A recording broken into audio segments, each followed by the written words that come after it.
hope that after giving a fair hearing to both sides, you will join the millions of people across our country supporting this campaign, not just Democrats, but a growing number of Republicans and independents as well. Now, when it comes to creating jobs, I would argue it's not even close. Even conservative experts say Trump's agenda will pull our economy back into recession.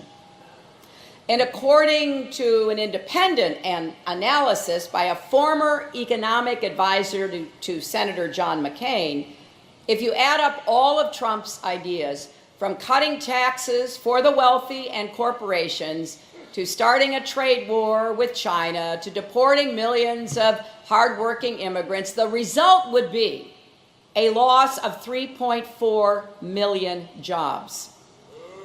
Now, by contrast, the same analysts found that with our plans, the economy would create more than 10 million new jobs.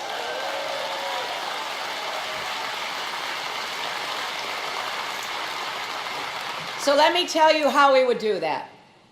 I believe every American willing to work hard should be able to find a job that provides dignity, pride, and decent pay that can support a family. So starting on day one, we will work with both parties to pass the biggest investment in new, good-paying jobs since World War II. We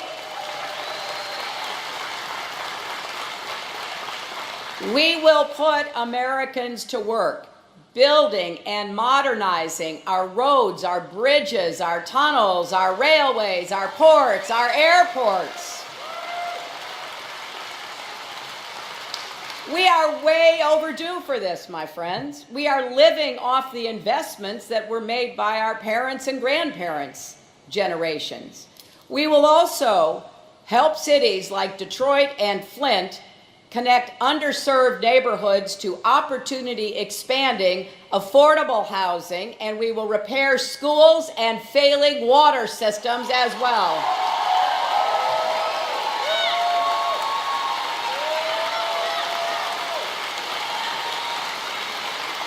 You know, I happen to think we should be ambitious. While we're at it, let's connect every household in America to broadband by the year 2020.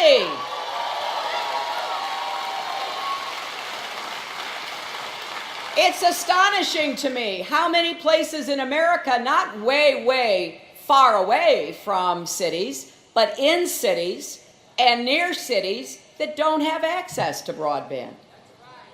And that disadvantages kids who are asked to do homework using the internet. 5 million of them live in homes without access to the internet.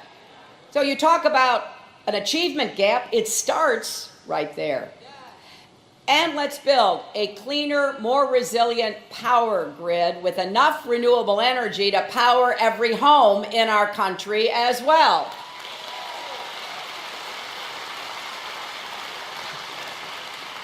Some country is going to be the clean energy superpower of the 21st century and create millions of jobs and businesses. It's probably going to be either China, Germany, or America. I want it to be us. We invent the technology, we should make it and use it and export it, which will help to grow our economy.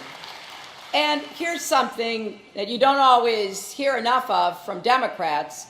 A big part of our plan will be unleashing the power of the private sector to create more jobs at higher pay. And that means for us creating an infrastructure bank to get private funds off the sidelines and complement our private investments. $25 billion in government seed funding could unlock more than $250 billion and really get our country moving on our infrastructure plans. And we're going to invest $10 billion in what we're calling Make It in America partnerships to support American manufacturing and recommit to scientific research that can create entire new industries. When Mark and John were giving me the tour and I was talking to some of the workers along the way and asking them where some of the precision machinery came from that is being used here at Futuramic, what I hear all over the country, Germany, Japan, Italy, I want to bring that precision manufacturing back to the United States. There is no reason we can't begin to make those machines ourselves and supply the rest of the world instead of buying from somewhere else. Let's also expand incentives like the new market tax credits that can bring businesses, government, and communities together to create good jobs in places that have been left out and left behind. From neglected neighborhoods in Detroit and Flint to logging country, coal country, Native American communities, from rural areas ravaged by addiction and lost jobs to industrial regions hollowed out when factories closed. As president, I will also make a major push to empower small businesses and entrepreneurs with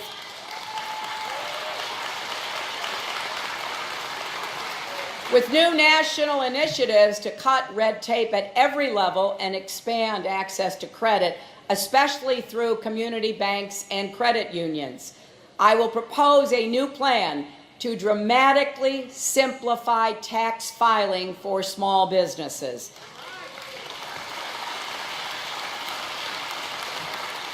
Right now, the smallest businesses, the kind that my dad had, because it was a really small business, spend 20 times more per employee to prepare their taxes compared to larger companies. It should be as easy as printing out a bank statement. Let's free entrepreneurs to do what they do best: innovate, grow, and hire.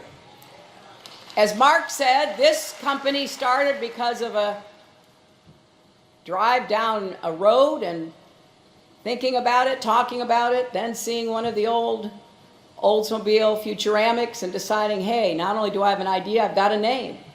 In America, if you can dream it, you should be able to build it. And we're going to get back to doing that.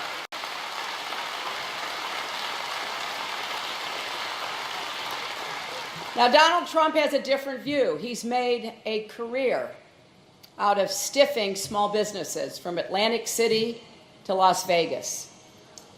There are companies that were left hanging because he refused to pay their bills.